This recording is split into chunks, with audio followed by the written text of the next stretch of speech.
प्यारे बच्चों, आपका सामाजिक अध्ययन के इतिहास की कक्षा में स्वागत है।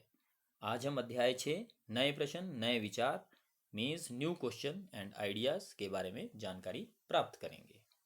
इस अध्याय में हम बुद्ध की कहानी, उनकी शिक्षा, जैन धर्म, उनकी शिक्षा, उपनिषद, संघ, आश्रम व्यवस्था के बारे में पढ़ेंगे। आओ बच्चों, तो हम आरंभ करते हैं। बुद्ध का जन्म लगभग 2500 वर्ष पूर्व हुआ था।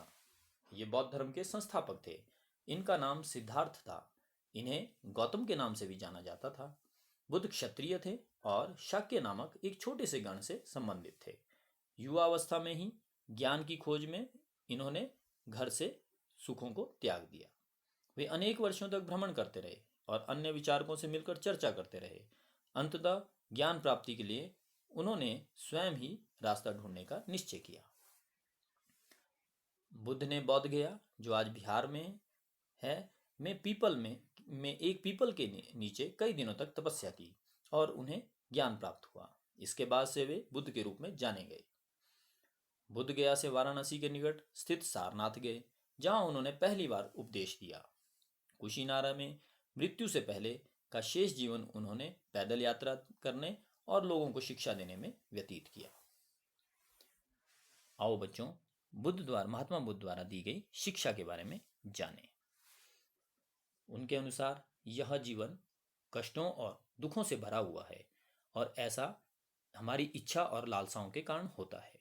हम तो चाहते हैं, वह प्राप्त कर लेने के बाद भी संतुष्ट नहीं होते।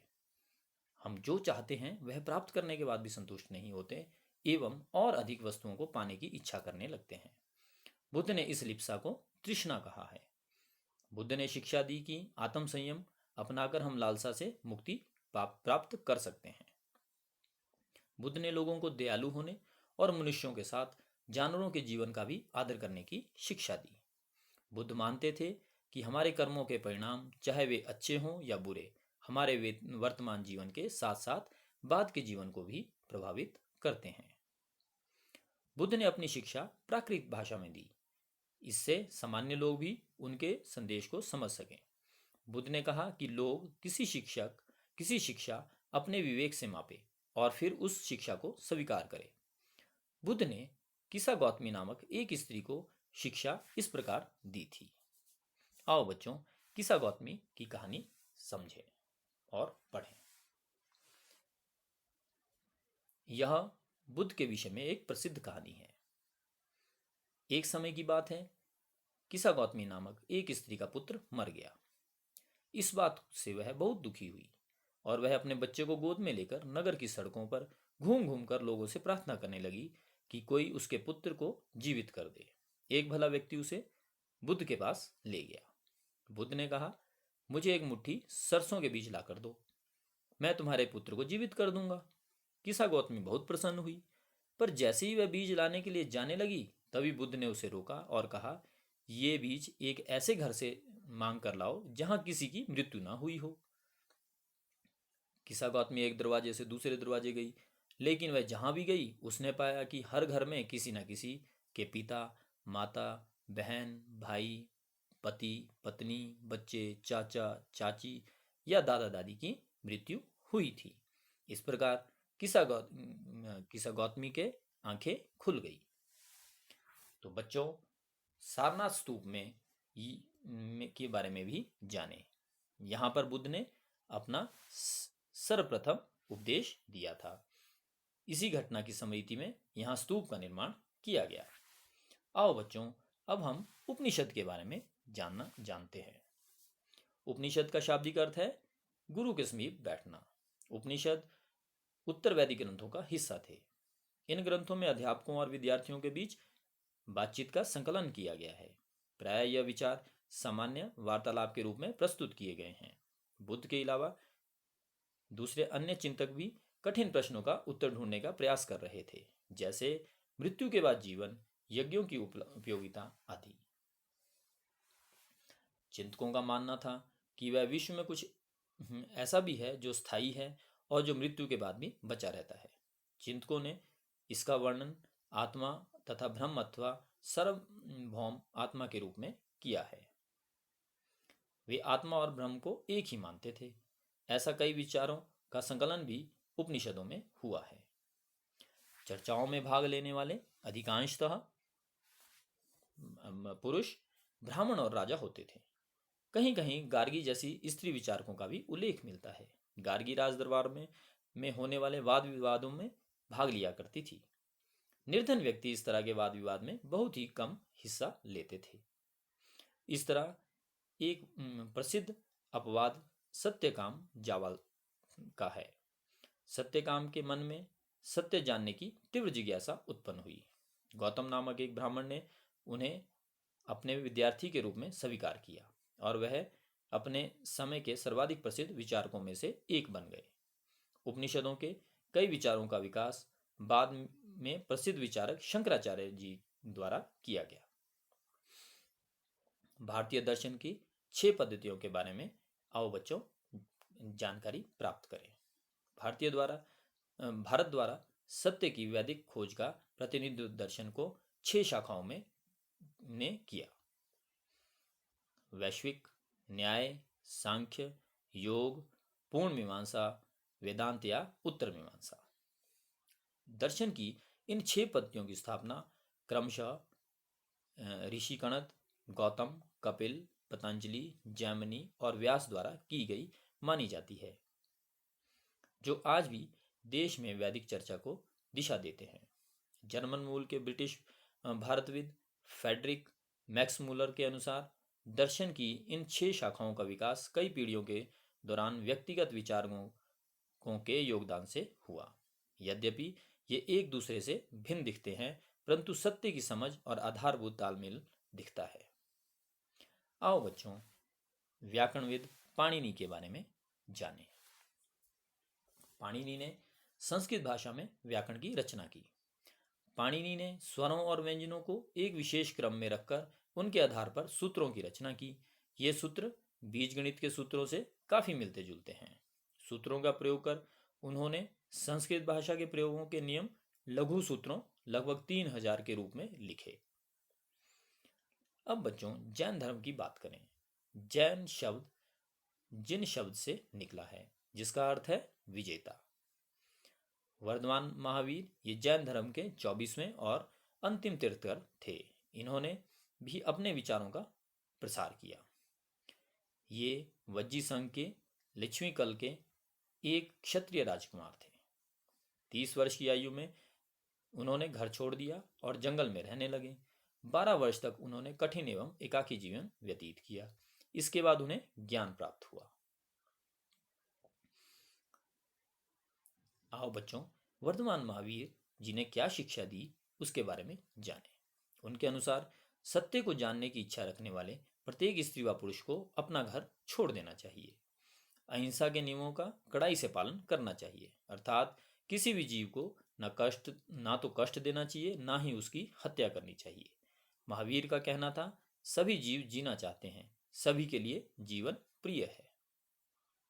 महावीर ने अपनी शिक्षा प्राकृत में दी थी। इसी कारण साधारण जन उनके और उनके अनुयायियों की शिक्षाओं को समझ सकते थे।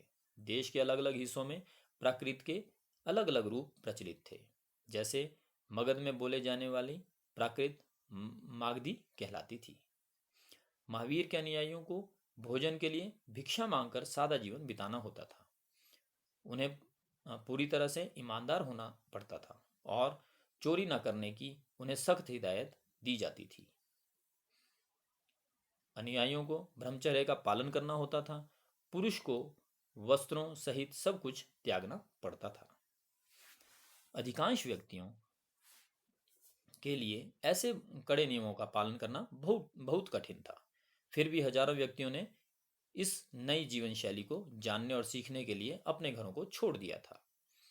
कई अपने घरों पर ही रहे और भिक्षु भिक्षुणियों वाले लोगों को भोजन प्रदान कर उनकी सहायता कर रहे थे। मुख्यतः व्यापारियों ने जैन धर्म का समर्थन किया। किसानों के लिए इन नियमों का पालन अत्यंत कठिन था, क्योंकि फसल की रक्षा के लिए उन्हें कीड़े मकोड़ों को मारना पड़ता था। जैन धर्म उत्तर भारत के कई हिस्सों के साथ साथ गुजरात, तमिलनाडु और कर्नाटक में भी फैल गया। कई शताब्दियों तक शिक्षाएं मौखिक रूप में ही रही। वर्तमान रूप में उपलब्ध जैन धर्म की शिक्षाएं लगभग 1500 वर्ष पूर्व गुजरात में बल्लभी नामक स्थान पर लिखी गई थी। आओ बच्चों, अब संघ के बारे में जानें। संघ ज्ञान की प्राप्ति के लिए जो लोग घर का त्याग करते थे उनके लिए एक संगठन बनाया गया। जहां घर का त्याग करने वाले लोग एक साथ रह सके, उन्हें संघ कहा जाता था। संघ में रहने वाले बौद्ध भिक्षुओं के लिए बनाए गए नियम विनय पिटक नामक एक ग्रंथ में मिलते हैं। संघ में पुरुषों और स्त्रियों के रहने की अलग अलग व्यवस्था थी। सभी व्यक्ति संघ में प्रवेश ले सकते थे। संघ में प्रवेश के लिए बच्चों को अपने माता पिता से, दासों को अपने स्वामी से, राजा के यहाँ काम करने वाले लोगों को राजा से तथा कर्जदारों को अपने देनदारों से अनुमति लेनी होती थी। एक स्त्री को इसके लिए अपने पति से अनुमति लेनी होती थी। संघ में प्रवेश लेने वाले स्त्री पुरुष बहुत सादा जीवन जीते थे। वे अपना अधिकांश समय ध्यान करने में बिताते थे। दिन के एक निश्चित समय पर वे शहरों और गांवों में जाकर भिक्षा मांगते थे। इसी कारण उन्हें भिक्षु और भिक्षुणी मतलब साधु भिखारी के रूप में कहा जाता था। वे आम लोगों को शिक्षा देते थे और साथ ही एक दूसरे की सहायता भी करते थे। किसी तरह की आपसी लड़ाई का निपटारा करने के लिए वे प्राय बैठकों को भी किया करते थे। संघ में प्रवेश लेने वालों को में ब्राह्मण, क्षत्रिय, व्यापारी, मजदूर, नाई, गणिकाएं तथा दास शामिल थे। कई लोगों ने बुद्ध की शिक्षाओं के विषय में लिखा और कुछ लोगों ने संघ में अपने जीवन के विषय में सुंदर कविताओं की रचना की। जिस तरह महासागरों में मिलने पर नदियों की अलग अलग पहचान समाप्त हो जाती है, ठीक उसी तरह बुद्ध के अनुयायी जब भिक्षुओं की श्रेणी में प्रवेश करते हैं तो वे अपना वर्ण, श्रेणी और परिवार सब कुछ त्याग देते हैं। आओ बच्चों, अब बिहार के बारे में जानें। जैन और बौद्ध भिक्षु पूरे साल एक स्थान से दूसरे स्थान घूमते हुए उपदेश दिया करते थे। वर्षा ऋतु में यात्रा करना कठिन हो जाता था, इसलिए भिक्षु और भिक्षुणियों को के स्वयं तथा उनके समर्थकों के लिए स्थायी शरण स्थल बनाए गए, जिन्हें विहार कहा जाता है। पूर्व में शरण स्थल अस्थायी होते थे। शरण स्थल अनुयायियों द्वारा उद्यानों में बनाए गए निवास तथा पहाड़ी क्षेत्रों की प्राकृतिक गुफाएं हुआ करती थी। आरंभिक विहार लकड़ी के बनाए गए और बाद में इसके निर्माण में ईंटों का प्रयोग होने लगा। पश्चिम भारत में विशेषकर कुछ विहार पहाड़ियों को खोदकर बनाए गए, जैसा कि आप चित्र में देख रहे हैं। प्राय किसी धनी व्यक्ति, राजा, भूस्वामी द्वारा दान की गई भूमि पर विहार का निर्माण होता था। स्थानीय व्यक्ति भिक्षु और भिक्षुणियों के लिए भोजन, वस्त्र तथा दवाइयां लेकर आते थे। इसके बदले भिक्षु और भिक्षुणी लोगों को शिक्षा देते थे। शताब्दियों में बौद्ध धर्म उपमहाद्वीप के विभिन्न हिस्सों के साथ साथ बाहरी क्षेत्रों में भी फैल गया। आओ बच्चों, अब आश्रम व्यवस्था के बारे में जानें। ब्राह्मणों ने आश्रम व्यवस्था का विकास किया। आश्रम शब्द का तात्पर्य लोगों द्वारा रहने और ध्यान करने के लिए प्रयोग में आने वाला स्थान नहीं, बल्कि जीवन का एक चरण से है। ब्रह्मचर्य, गृहस्थ, वानप्रस्थ तथा संन्यास नामक 4 आश्रमों की व्यवस्था की गई थी। ब्रह्मचर्य के अंतर्गत सादा जीवन बिताकर वेदों का अध्ययन किया जाता था। गृहस्थ आश्रम के अंतर्गत उन्हें विवाह कर एक गृहस्थ के रूप में रहना होता था। वानप्रस्थ के अंतर्गत उन्हें जंगल में रहकर साधना करनी थी और संन्यास के अंतर्गत सब कुछ त्याग कर सन्यासी बन जाना होता था। आश्रम व्यवस्था में अपने जीवन का कुछ हिस्सा ध्यान में लगाने पर बल दिया गया था। प्राय स्त्रियों को वेद पढ़ने की अनुमति नहीं थी। स्त्रियों को अपने पति द्वारा पालन किए जाने वाले आश्रमों का ही अनुसरण करना था। बच्चों, इस प्रकार कुछ धर्म हमारे भारत के से बाहर भी फैले हुए थे। इसी प्रकार जरथुरस्त्र एक ईरानी पैगंबर थे। उनकी शिक्षाओं का संकलन जैन अवेस्ता नामक ग्रंथ में मिलता है। जैन अवेस्ता की भाषा तथा इसमें वर्णित रीति रिवाज वेदों की भाषा और रीति रिवाजों से काफी मिलते जुलते हैं। जरथुस्त्र की मूल शिक्षा का सूत्र है सद्विचार, सद्वचन और सद्कार्य। हे ईश्वर, बल, सत्य प्रधानता एवं सद्विचार प्रदान कीजिए, जिनके जरिए हम शांति बना सकें। तो बच्चों, इस प्रकार इस अध्याय 6 में हमने बुद्ध की कहानी, उनकी शिक्षा, जैन धर्म, उपनिषद, संघ, आश्रम व्यवस्था के बारे में जाना। बच्चों, इस वीडियो के साथ साथ इसके साथ कार्यपत्रक भी दिया गया है। कृपया इस कार्यपत्रक में दिए गए प्रश्नों को हल करने की चेष्टा करें, ताकि आपकी इस अध्याय के प्रति और समझ बढ़ सके। धन्यवाद। खुश रहो, सुरक्षित रहें। Thank you.